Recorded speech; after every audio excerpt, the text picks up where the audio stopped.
طبعا كلنا بنشوف في الافلام والمسلسلات وخصوصا لو اجنبيه او لو لينا ناس عارفينهم متعودين يشربوا كحول، بنشوف ان هم بعد ما بيشربوا الكحول بيحصل لهم دوخه وتقل لسان وعدم توازن وتصرفات غريبه ونسيان، وهو مش عارف هو مين ولا انت مين، ولو تقل وكمل في الشرب ممكن تلاقيه طب من طوله وقع. بس السؤال هنا اشمعنى الكحول؟ يعني ايه المميز في الكحول او ايه اللي جوه الكحول يخليه يؤدي لكل ده عن اي مشروب تاني؟ وهل كل الاعراض اللي بيعملها دي بتبقى مساله وقت لحد اللي شرب الكحول ده ما يفوق وبيرجع بعدها لطبيعته سليم الشخص اللي احنا عارفينه، ولا بيعمل حاجات تانية احنا مش شايفينها؟ علشان نجاوب على كل الاسئله دي محتاجين نعرف الاول ايه هو الكحول، ونشوف بيدخل الجسم يمشي فين وبيعمل ايه.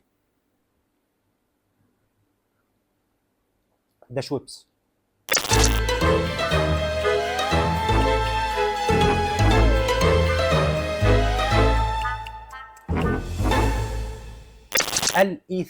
الايثانول هو المركب الرئيسي في الكحوليات، اللي هو الصيغه الكيميائيه بتاعته CH3 CH2OH، واللي بالمناسبه هو بيوصل لكل عضو من اعضاء جسمك، معدتك، امعائك، كبدك، بنكرياسك، دماغك، رئتيك، قلبك، كل ده بيوصل له وبيأثر عليهم تأثير سلبي كمان. اول حاجه جيت حضرتك تشرب الكحول، نزل في معدتك كأي حاجه بتشربها، بيتم امتصاص جزء صغير منه في المعده وبيتم امتصاص الجزء الاكبر منه في الامعاء، والمعدل بتاع امتصاص الكحول في جسمك بيعتمد اعتماد كبير على الاكل، اذا كانت معدتك مليانه ولا لا. لو فيها اكل فالموضوع هيبقى ابطا شويه وهيبتدي بالجزء الاصغر اللي هو امتصاصه قليل اللي هو في المعده. طيب لو معدتك فاضيه معدل امتصاصه هيبقى اسرع لانه هيعدي بشكل اسرع من المعده للامعاء. بعد ما بيمتص بقى بيبتدي يسرح في الجسم، يروح لكل عضو عندك، بيبرطع بقى، يروح شويه للرئه، شويه للقلب، شويه للدماغ، شويه للكبد. تعال اقول لك بقى بيعمل ايه في كل حته بيروح. اولا بيروح الكبد، مخزن السموم في الجسم، هناك بيتم تكسير الكحول او الايثانول على مرحلتين بانزيمين. اول مرحله بيتحول لحاجه اسمها ADH او اسيتالدهايد، وده ماده سامه، بس الحمد لله الموضوع مش بيقف عند هنا. بعدها بيتم تحويل الاسيتالدهايد ده اللي هو الماده السامه الى اسيتات غير سامه الجسم بيقدر يتعامل معاها. بس خد بالك انه مع الوقت كتر تعرض الكبد للاسيتالدهايد او الماده السامه دي بيتلف الكبد. بعد كده نروح للمخ، ومن هنا هتفهم سبب المطوحه اللي الشخص السكران بيحس بيها. اول ما الكحول بيروح للمخ بيبتدي يلعب في الناقلات العصبيه او النيورو ترانسميترز اللي مسؤوله عن الانفعالات، يروح ماسك واحد منهم اسمه جلوتاميت ويقول له اركن انت دلوقتي، خليك في كوزك لما نعوزك، مش عايزينك دلوقتي، ويروح لحاجه اسمها الجابا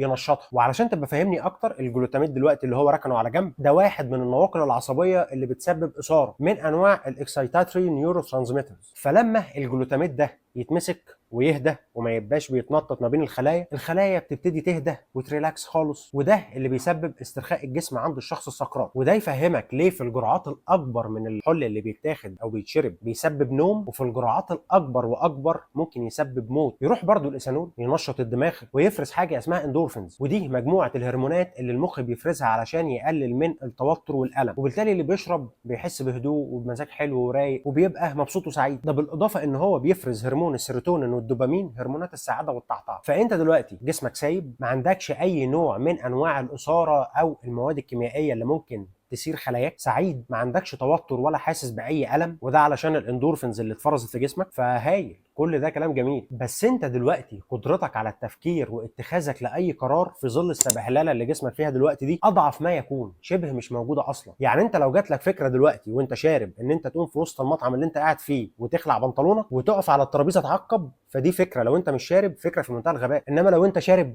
فدي فكره عنب، هتنفذها فورا من غير ما تعالج المعطيات بتاعتها في دماغك، فهتبقى بالنسبه لك فكره كده. الايثانول برضو في جسمك هيروح لحاجه اسمها الغده النخاميه، ودي الغده اللي بتفرز معظم هرمونات جسمك، بيروح بيخليها تقلل من افراز هرمون اسمه الفاسوبريسين، وده الهرمون اللي بيظبط معدل خروج الميه من جسمك عن طريق الكلى، وهو المسؤول عن دخولك وخروجك الحمام يعني. فلما الهرمون ده يقل تبتدي تجري على الحمام على طول، وهو ده السبب اللي بيخلي الناس اول ما تسكر وتشرب كحول تدخل الحمام كتير عمال على بطال. هتقول لي طب ما ده ميزه، اقول لك لا، لانه مع الوقت ممكن يعمل لك جفاف. مش بس كده، انت مع كل مره بتدخل فيها الحمام بتفقد جزء كبير من الاملاح اللي جوه جسمك، ودي شيء مهم لان هي دي المسؤوله عن التوازن اللي بيحصل ما بين خلايا جسمك وكليتيك. ومن ضمن الاعضاء كمان اللي قلت لك ان الايثانول بيروح لها وهي الرئه، لان زي ما قلت لك ان الايثانول بيفضل مبرطع في جسمك بقى، بيروح اي عضو يشوفه في وشه، زائد كمان ان هو اصلا مركب متطاير فبيوصل لرئتيك وبيبتدي بيبتدي يخرج مع ثاني اكسيد الكربون في عمليه التنفس بتاعته، وده السبب اللي خلى فيه اجهزه للكشف عن تعاطي الكحوليات عن طريق النفس، لان هو بالفعل بيبقى موجود في نفسك، وانت نفسك بتقدر تشم ريحه الكحول من اي حد شارب قدامك. المشكله بقى هنا انه مع الوقت ومع كتر شرب الكحوليات الحويصلات الهوائيه اللي جوه الرئه والاهداب اللي بتبطن مجرى التنفس بتاعك بتبوظ وبتتدمر، وبالتالي هتلاقي مع الوقت ان جهازك التنفسي مش قادر يقاوم البكتيريا والبلاوي السوداء اللي بتدخل له وانت بتتنفس، فهتبقى معرض مع الوقت انك تعي اكتر واكتر وتبقى عرضه لامراض في الجهاز التنفسي اكتر. عايز الفت نظرك لحاجه مهمه هنا، وهو ان الموضوع بيختلف من واحد للتاني على حسب جيناته وعلى حسب كتلته العضليه وعلى حسب وزنه وعلى حسب هو متعود اصلا يشرب ولا لا، او لو بيشرب كتير ولا قليل. ده بل كمان الموضوع بيختلف من الراجل للست. الست بتسكر وبيبان عليها اثار الكحول والشرب اكتر من الراجل، فانت لو قدامك راجل وست اكلوا نفس الاكل وشربوا نفس كميه الكحول هتلاقي زي ما بقول لك ان الست ظهر عليها اثار السكر اكتر من الراجل، وده لان الست غالبا بيبقى عندها نسبه فاتس او نسبه دهون اعلى من الراجل، وبالتالي حجم او كميه الدم اللي في جسم الست اقل من حجم او كميه الدم اللي في جسم الراجل، فهي كده عندها نفس كميه الكحول اللي في جسم الراجل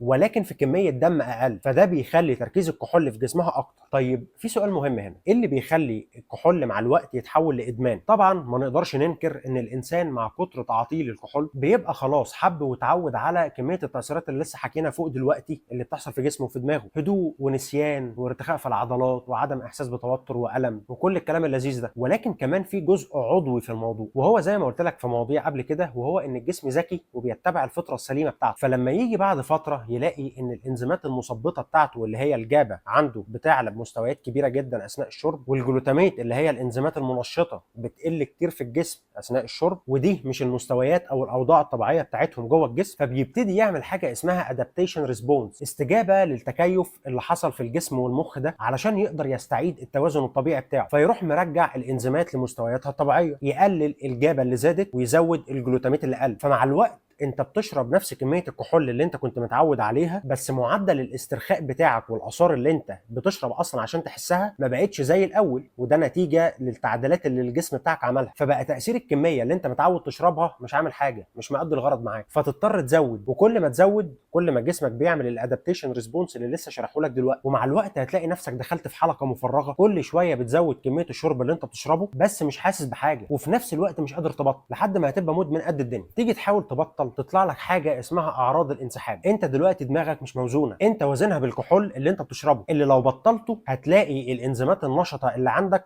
ضربت في السقف، وده اللي بيخلي انه بتكون من ضمن اعراض الانسحاب ان في رعشه، على شويه هلوسه، على شويه انفعالات مبالغ فيها، على توتر، على ارتباك في الكلام وانك مش قادر تقول جملتين على بعض. فالكحول في الاخر هو مش مشروب لطيف، هو ادمان خطير، ادمان مش سهل ومش حاجه حلوه ابدا. ما يغركش شويه الهدوء والانبساط والريلاكسيشن اللي بتحس بيهم اول ما بتشرب، هو بيعمل جوه جسمك حاجات تانية انت مش شايفها بس المفروض تكون عرفتها دلوقتي. فلو عجبك الفيديو واستفدت منه ممكن تعمل لايك وشير وسبسكرايب للشانل عشان تشوف كل الفيديوز الجايه.